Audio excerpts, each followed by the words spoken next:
this thing.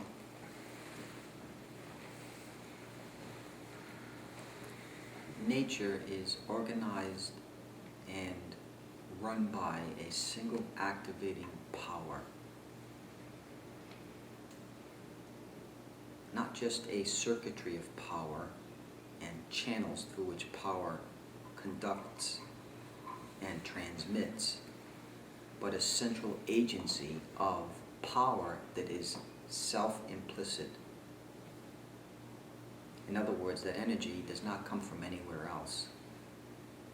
Nor can we really understand what nature is or what we mean by the term nature as though it's some kind of object.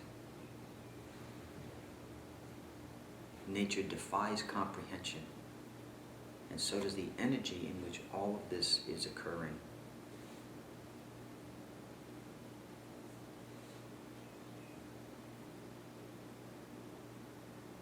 Because of the discrete nature of perception, human beings tend to get lost and separated from that central core of self-activating energy. They get drawn into very specific ways of seeing and relating, which become habitual. So habitual that they become exclusive of everything but that particular mode of perception. And so human beings naturally get drawn into a very tiny area of perception. So tiny that it has no idea about the actual context of living.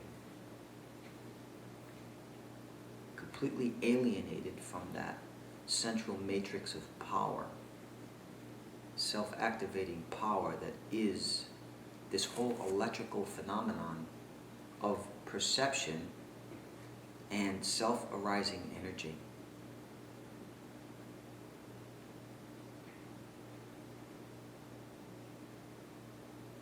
We are here to return to that self-activating bliss, which is not any different than reality itself.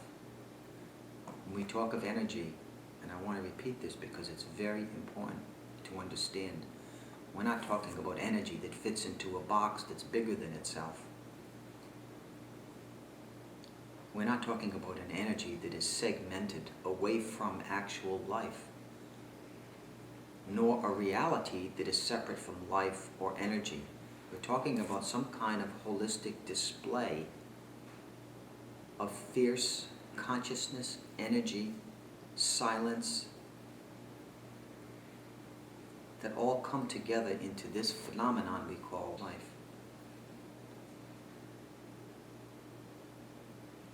Who cares ultimately whether birds are real or the water is real? Those are subjects and questions for philosophers. That's a mind game, whether things are real or not real. Those are judgments, and they are justified by engaging in a very peculiar kind of intellectual activity. We're interested in just feeling and knowing the immediacy of living, of pure living, and in that way, by simply interfacing with it, come to a direct knowledge about its nature. The only way you can understand that process is if that self-activating bliss that is nature, that is you, comes up as supreme wakefulness, supreme understanding.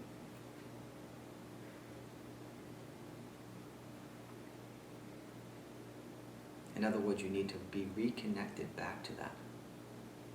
Not mechanically, not through the force of an authority, but through the compassionate movement of that energy itself. An energy that is really beyond all of us.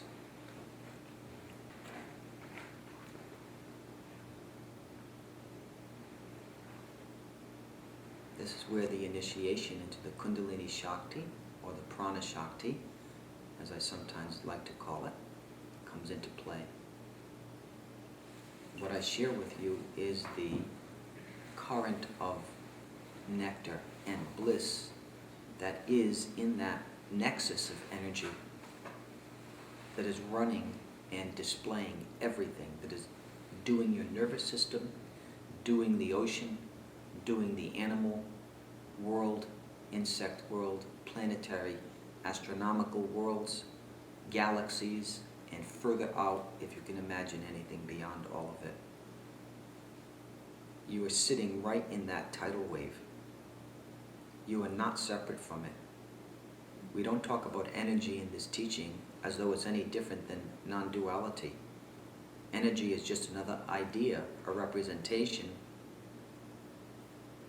of non-duality, a concept for it.